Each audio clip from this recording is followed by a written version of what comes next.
All right, well, let's go ahead and get started. We are recording this, so everyone, you're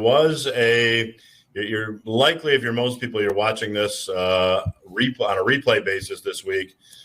The hosting software system that we use had a glitch in getting the email out with the link to the webinar. We did send a fresh link, but that was a failure of the hosting system, so we apologize for that.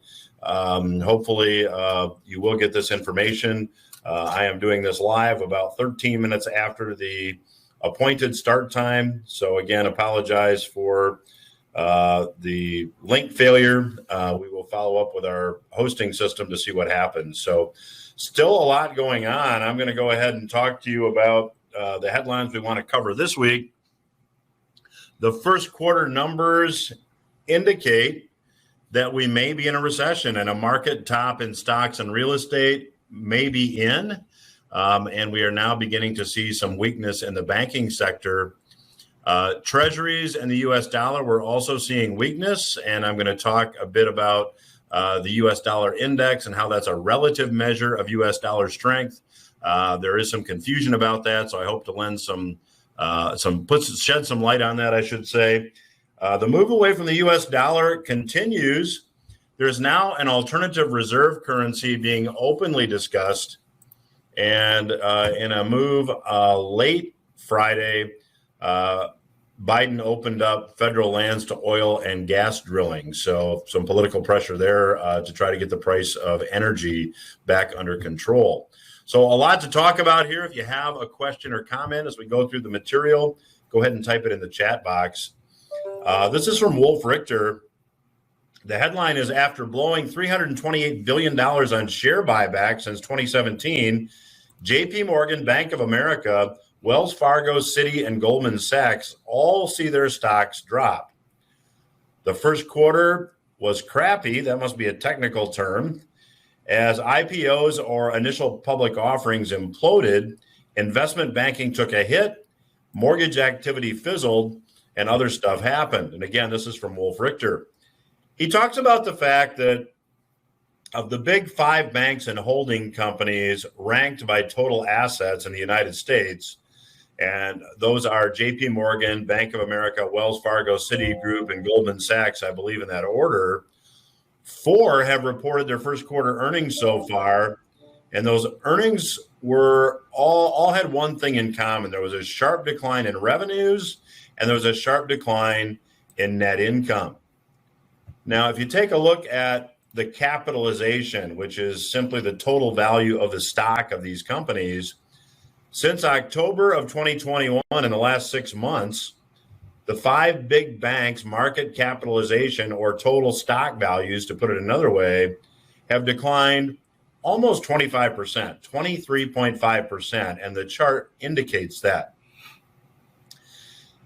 Now, it's important to remember that banks have debt as assets. And when debts go unpaid, banks lose assets. And as the bank stocks have been declining, government stimulus money has been drying up, and we're seeing consumers relying on credit cards to a greater extent to make ends meet. So now we're starting to see that have its effect.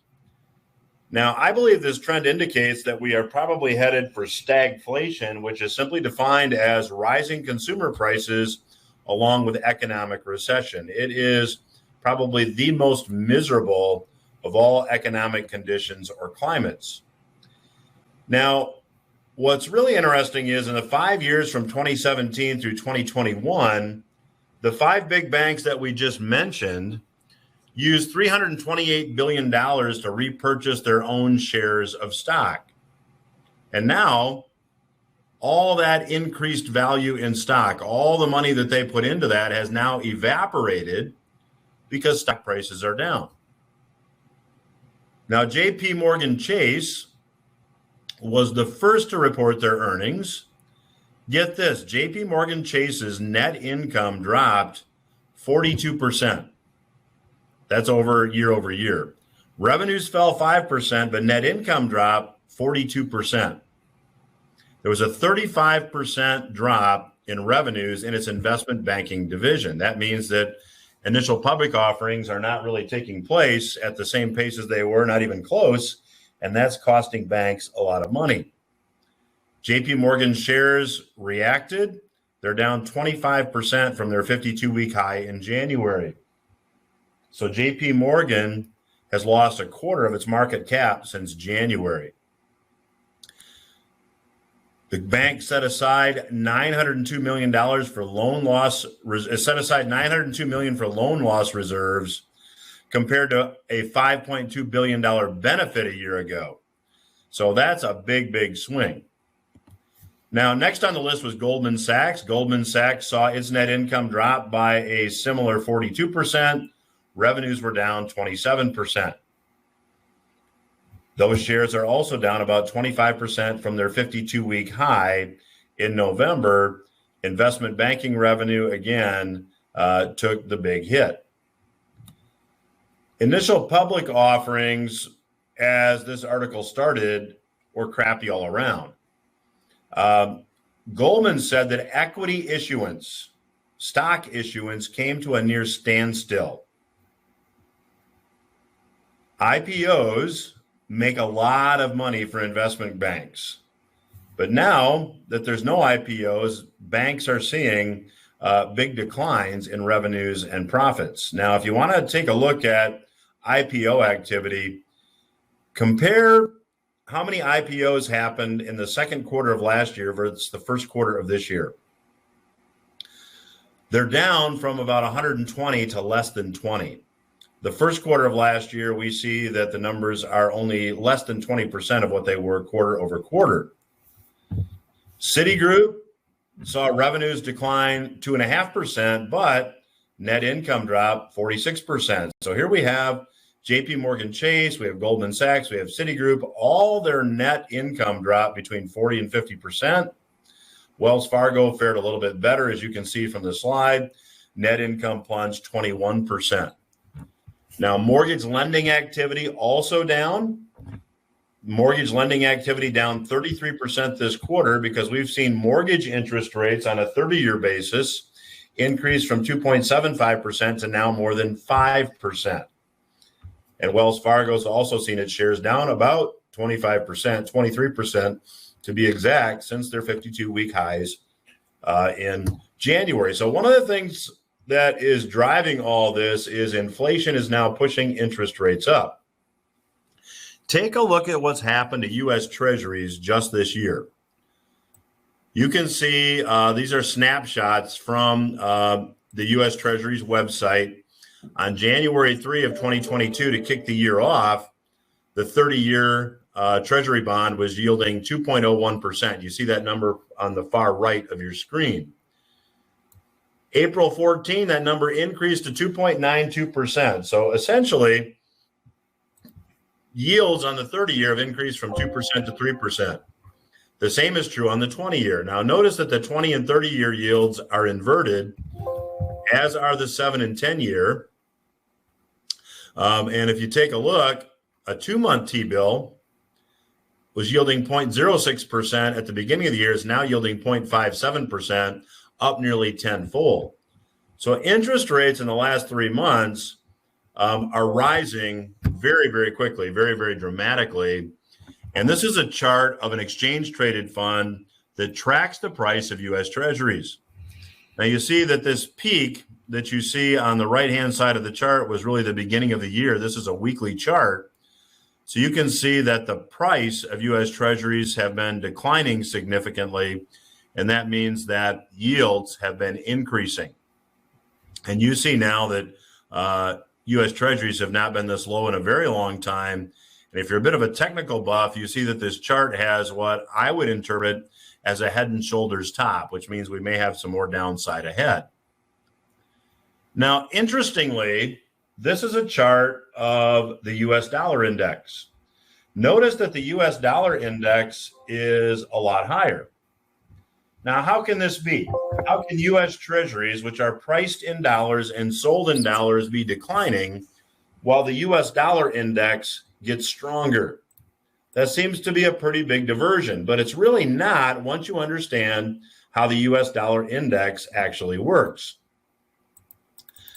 The US dollar index, and I did a little extra work on this slide, the US dollar index tracks the strengths of the US dollar against a basket of major currencies. The US dollar index was developed by the Federal Reserve in 1973. It's an interesting year for an index to be formed and a good way to take the focus off the price of gold in US dollars, which is really an absolute measure of the dollar's purchasing power. So in 73, the Federal Reserve came up with this US dollar index, and presently the index goes up when the US dollar gains strength or value compared to other currencies. What this really means is the dollar's not devaluing as quickly as these other currencies.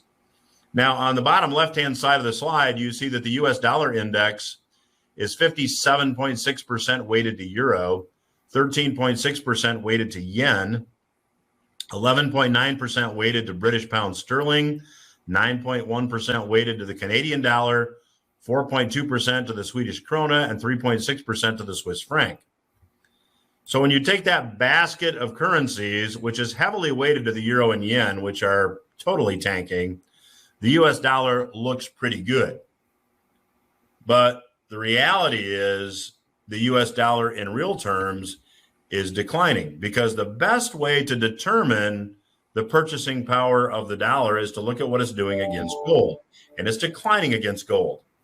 This chart starts at the end really of 2021, and notice how much higher gold is when priced in dollars. So the dollar is losing an absolute purchasing power. That's reflected by the price of US Treasuries. But the US dollar index is gaining because it's a measure of the dollar's purchasing power against fiat currencies. That's a really important distinction to remember. Now, there is a Russian economist by the name of, I believe it's pronounced Sergei Glashev. I'm not going to try his name again. But this is an article from the Cradle, and the subheadline says the world's new monetary system, underpinned by a digital currency, will be backed by a basket of new foreign currencies and natural resources. And it will liberate the global south from both Western debt and IMF, or International Monetary Fund, induced austerity. Now, this article contains an interview with Mr. Glashev, and that's a picture of him. And Mr. Glashev says that a complete overhaul of the Western-dominated global monetary and financial system is now underway. What has been talked about in whispers in the past is now being openly discussed. And Mr. Glashev argues that the world's rising powers are buying into it. So I want to give you just a little bit from this interview, because I think there's some things in here that, well, we have to understand the perspective from which this article is written. It is the opinion of a Russian economist who obviously will have a different opinion than American economists. But I think it's important to understand the way Russia and probably India, China, and other countries are looking at this because of the amount of currency that has been created by the Federal Reserve and other Western central banks. My job is to talk to you about how this might affect your retirement and your dreams of financial independence. And certainly diversifying out of the US dollar, given these developments, makes some sense. And we've been talking about that now for a very long time. So the Cradle was interviewing this gentleman, and he said, "You are at the forefront of a game-changing geoeconomic development, the design of a new monetary and financial system via an association between the EAEU." Now, incidentally, I put a side note in here. Many of you may not be familiar with the EAEU. That's the Eurasian Economic Union. The members are Armenia, Belarus, Kazakhstan, another country whose name I'm not going to try to pronounce, and Russia. But these are all in that same geographic area of the world. So this new monetary or financial system, in association with the Eurasian Economic Union and China, would bypass the US dollar, and a draft will soon be concluded. So the Cradle asked this gentleman, give us some advanced features of the system. It's certainly not a Bretton Woods 3, but it seems to be a clear alternative to the Washington Consensus and very close to the necessities of the global South. Well, Glassjev said, the ruling elite of the United States played its last trump ace in the hybrid war against Russia. Having frozen Russian foreign exchange reserves in custody accounts of Western central banks, financial regulators of the US, EU, and UK undermined the status of the dollar, euro, and pound as global reserve currencies. I talked about this. When you freeze reserves that are denominated in these currencies, you essentially create a situation where no one will trust reserves in these currencies again. And that's exactly what's happening. He said this step sharply accelerated the ongoing dismantling of the dollar-based economic world order. He said over a decade ago, he and his colleagues proposed that there would be a new global economic system that would be based on a new synthetic trading currency based on an index of currencies of participating countries. Later, this group of economists said they should expand the underlying currency basket by adding around 20 exchange-traded commodities. Let's put some physical backing behind these currencies. A monetary unit based on such an expanded basket was mathematically modeled, and that modeling demonstrated a high degree of resilience and stability. He said, at around the same time, we proposed to create a wide international coalition of resistance in the hybrid war for global dominance that the financial and power elite of the US unleashed on the countries that remained outside its control. Glassjev's last book, titled The Last World War, The USA to Move and Lose, was published in 2016.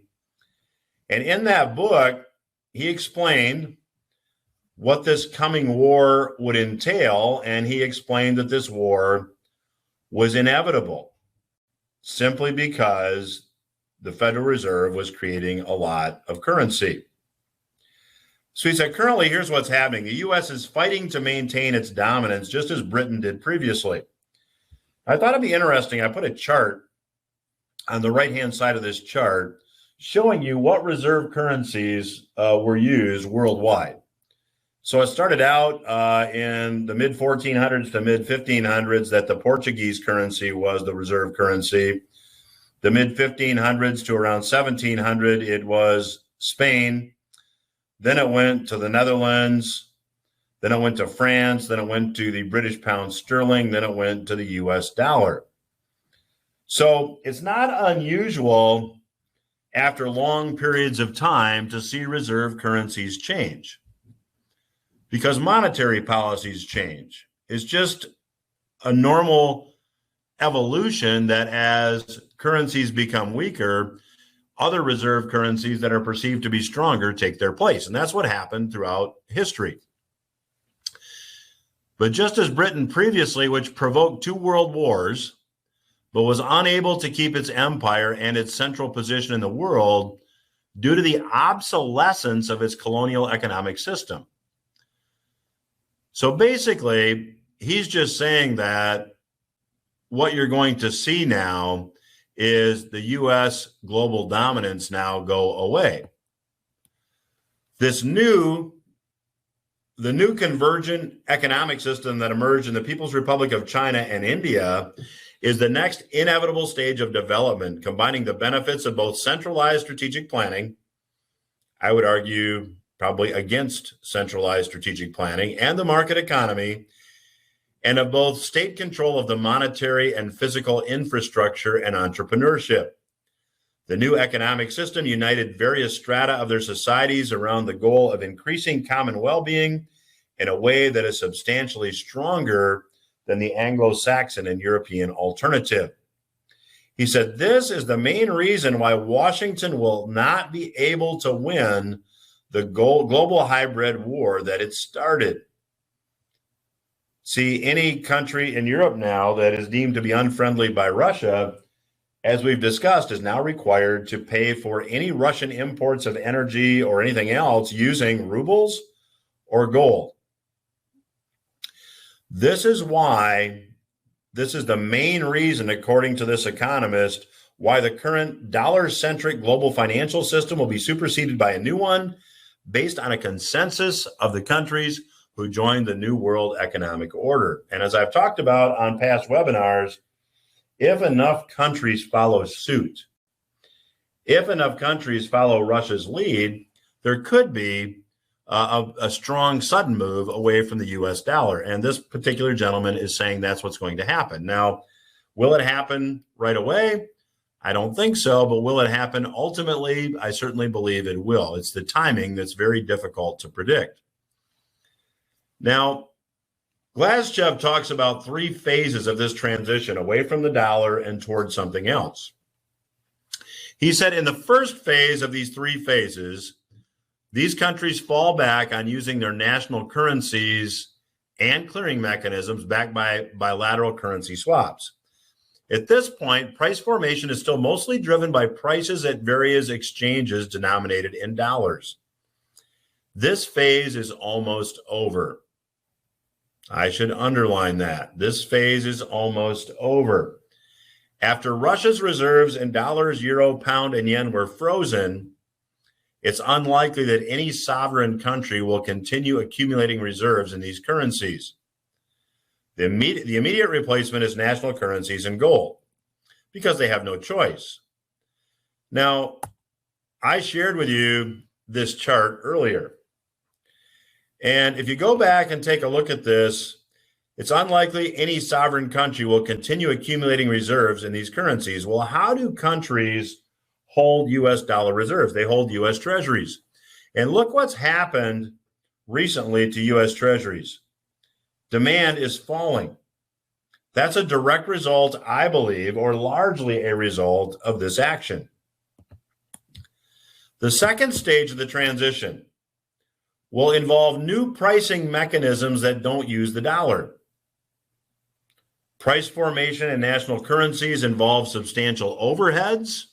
In other words, it takes money, it takes resources to do that. However, Glaschev said it will still be more attractive than pricing in unanchored and treacherous currencies like dollars, pounds, euro, and yen. Basically, he's saying they're treacherous because from their perspective, they can't trust them. The only remaining global currency candidate, the yuan, the Chinese currency, won't be taking their place. Why? Because it's not convertible. And the restricted external access to the Chinese capital markets. China has very tight markets. The use of gold as the price reference is constrained by the inconvenience of its use for payments. Now, I would be a little bit skeptical of that. He is discounting gold. I wouldn't be quite so quick to discount gold. The third and final stage on this new economic order transition involves the creation of a new digital payment currency founded through an international agreement based on principles of transparency, fairness, goodwill, and efficiency. I expect the model of such a monetary unit that we developed will play its role at this stage. A currency like this can be issued by a pool of currency reserves in BRICS countries, which all interested countries will be able to join. Now, the BRICS countries, about a year and a half ago, came up with a system to bypass the dollar. So this system, this infrastructure is already somewhat in place. The weight of each currency in the basket could be proportional to the gross domestic product of each country, its share in international trade, as well as the population and territory size of participating countries. In addition, the basket could contain an index of prices of main exchange traded commodities, gold and other precious metals, key industrial metals, hydrocarbons, grains, sugar, as well as water and other natural resources.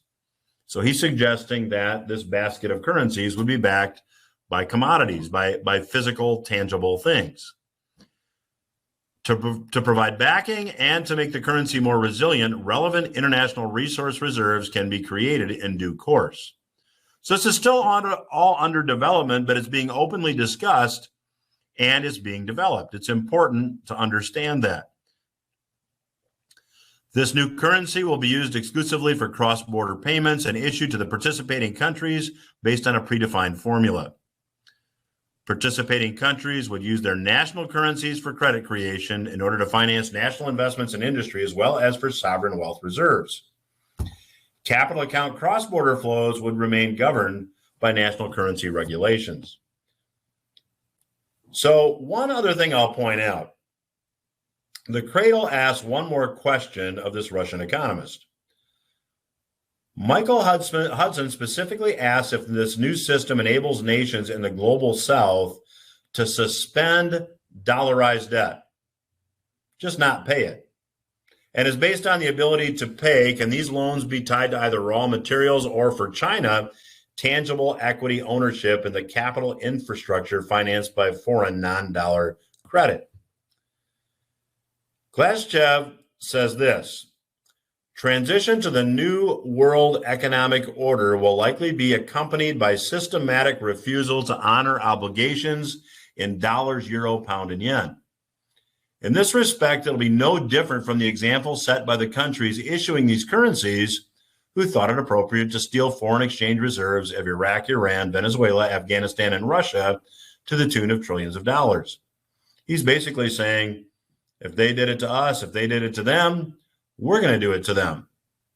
Since the US, Britain, the EU, and Japan refused to honor their obligations and confiscated the wealth of other nations, which was held in their currencies, why should other countries be obliged to pay them back and to service their loans?